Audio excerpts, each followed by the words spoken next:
All I want to know is, do the hair vitamins really do what they say they're going to do? Or are we just paying for some expensive urine? You want to know too? Let's get into it. I just want to put this little disclaimer in here. I am at a coffee shop. I'm trying to get it where I can. And this is what I got to do, y'all. I got to work where I can, when I can. I'm up in it here in Atlanta, and I came to a dermatologist appointment. But I'll tell you about that a little bit later. So I want to break down whether or not these vitamins are really true to what they advertise. We always see these faster hair growth. You need this, you need that. What vitamins actually do for you if you need them, and are they really, worth the money? Does it is Are these the secret to fuller, longer hair? And are we just getting scammed in here? I want to break down what actually works for hair growth and from the inside out. Let's think about what the science of hair growth is from within. We know that the hair comes from the follicle, that the follicles need nutrients, oxygen, and healthy circulation. Back to the conversation. We know that the science of hair also entails that whatever we're dealing with, stress, poor diet, health conditions, all of these things can lead to thinning or shedding or, some real hair loss. And so supplements may help if there's a deficiency. That's a big if. And so we always go to a physician to find out our underlying cause. So then you can know whether or not any of the things that you're trying to do, whether they're going to be effective or not. So supplements don't override um, poor scalp health, um, or care, or genetics. So, but they can support healthier hair growth. I just want to put that little disclaimer in. You know, there is no vitamin that's going to override your genes. Those babies are strong. So, I just want you to understand what they can and can't do. So let's talk about some that have been well known so far as well used, well promoted, and they have had some scientific research behind them to back some of their claims. One of them in particular being biotin. What? Everybody is searching high and low for biotin all the time. Is it in some of these hair growth vitamins, and do they work? Isolated. What does biotin do? It helps keratin production, but it only helps if you are deficient. Deficient. Too much biotin will give you the worst acne you've ever had in your life. And to be honest with you, I think biotin is not as effective used alone.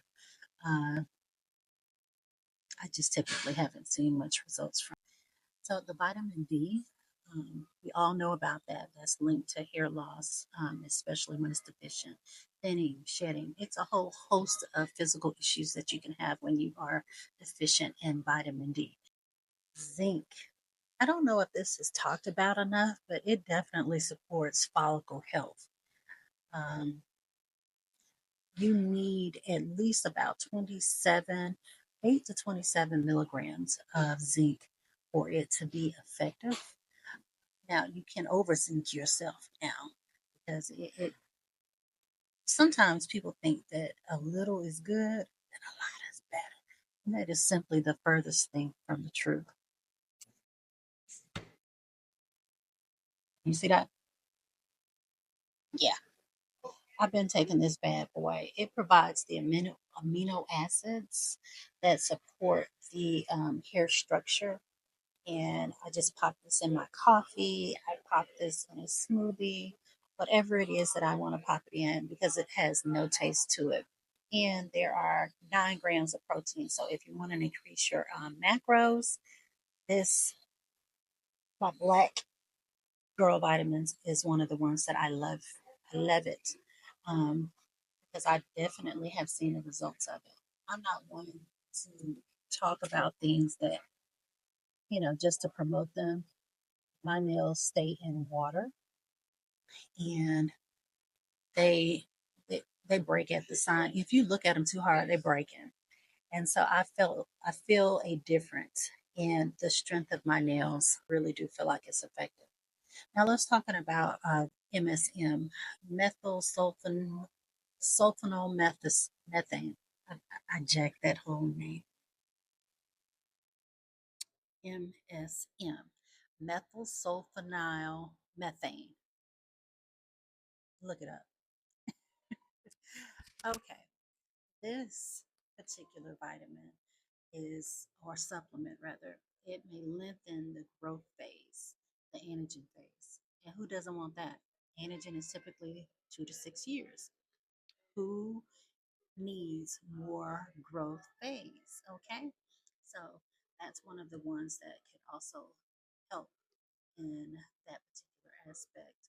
Saw palmetto. Let's talk about that. It's often used in DHT blockers. It's helpful for hormonal hair loss. And so, by the way, 3 forms of hair loss, there's hormonal, there is, let's see, nutritional. That's what we're discussing, that type of hair loss or hair issues. May not be hair loss, but you just want to amplify your hair growth, whatever. Um, hmm, what was the other one? Ooh, autoimmune, inflammatory. And so that lets us know that if there's any issues going on inside the body, out of those three, you need to figure out which one it is because just taking supplements won't necessarily help you.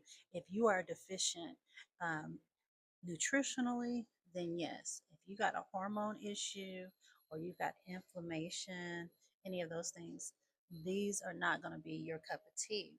You're going to need to look deeper. So, as I mentioned, the what I feel like is overhyped is the gummy hair vitamins.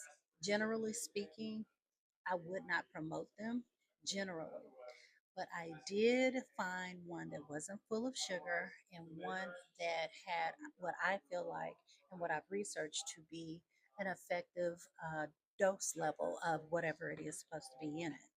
So this is the why does this thing want to focus on my face? So I put it up to my face. Um, Black Girl Vitamins, vitamin D3. If you are deficient in D3, which is a very common issue around us as African Americans, then this is one that I definitely think has a decent amount of vitamin D3 in there. If you're really deficient, you need a prescription, baby. This is like 2,000 units, 50 mics.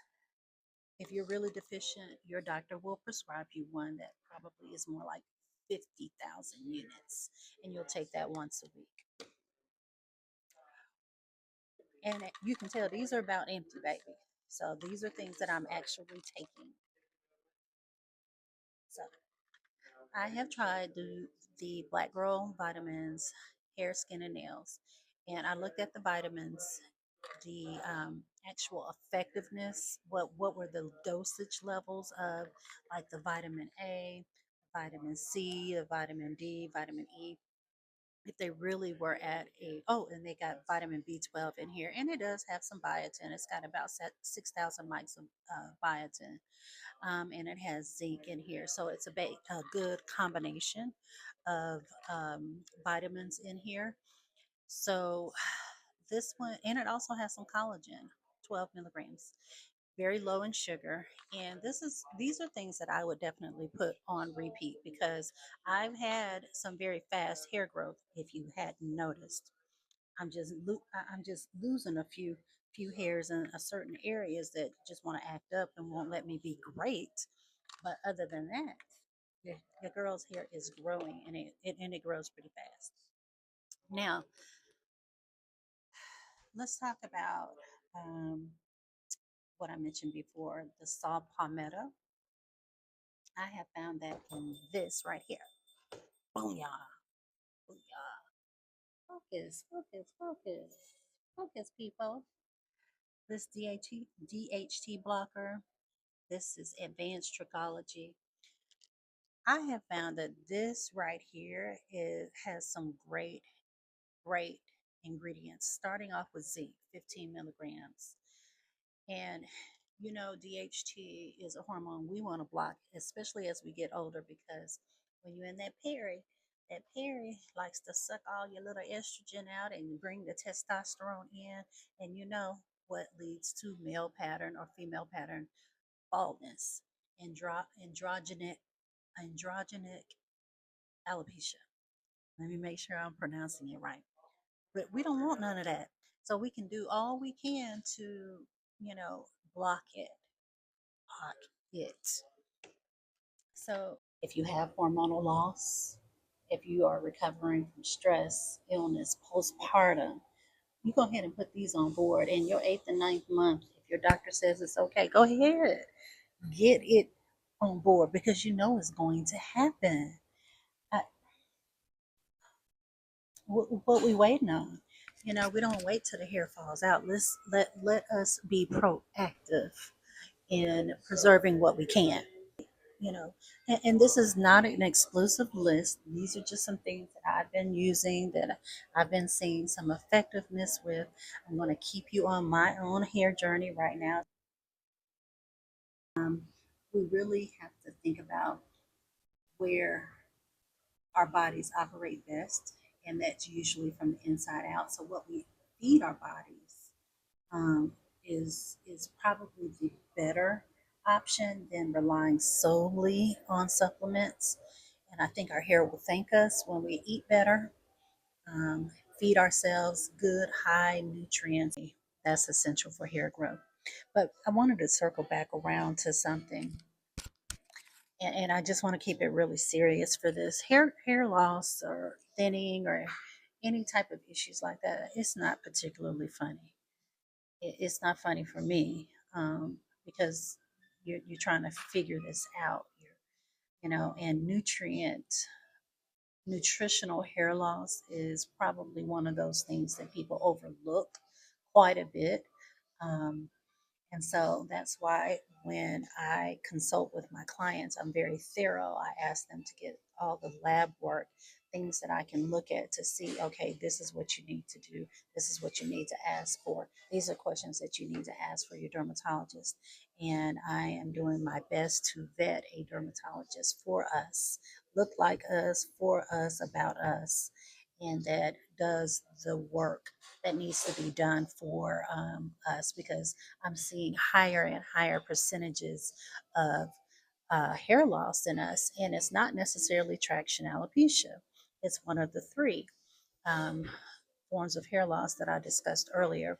And so, not to linger on that topic, but I just wanted to make it very clear that for me, I think I go through these things and have experienced these things so I can be more empathetic towards people that are dealing with those things, and to be a resource, a good resource for us, because we're trying to preserve our hair. We know that our crowns are important to us. This is not funny business. This is serious for us. And if we're doing all the things that we can to work with our hair, to keep it as, you know, the integrity of our hair as much as possible, and then you experience a setback, you want to know why.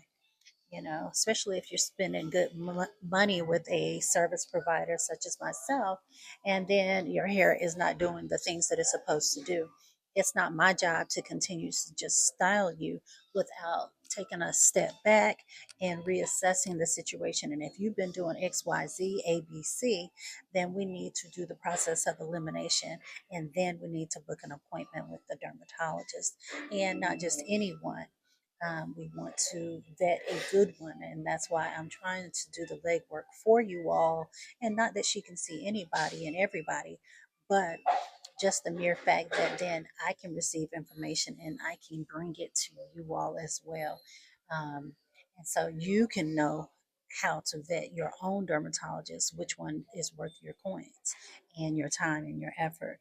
And not is just going to be surface level. Because I told her I drove three hours. I don't need you to just look at my spot. I need you to look at my whole head. And she was looking kind of, but that's okay though. She looked at this whole head, and as a result, I ended up with some more testing. Not that I wanted it, I did want it. That's why I was there. But I'm a punk nurse. I don't like pain. So anyway, all that to say, let's eat well. Let's decrease our stress and try to decrease our inflammation in our bodies as well. And I wanted to circle back for a minute about this DHT blocker. It also has immune support in it. It supports the blocking of negative impact of DHT, and it has healthy digestion and absorption with probiotic immune support. So I can't emphasize enough about what it means to have good gut health. Good gut health is like it's like the missing puzzle piece to a lot of our hair issues. If your gut health is not good, then you're going to experience more than likely, some kind of inflammatory response. And it more than likely will attack the follicles, because I've seen that happen personally. So I just want to encourage you all that you're not alone on this journey, and I love sharing real information with real people with real issues, and just keeping it real, and give you value for your time. Thank you for watching.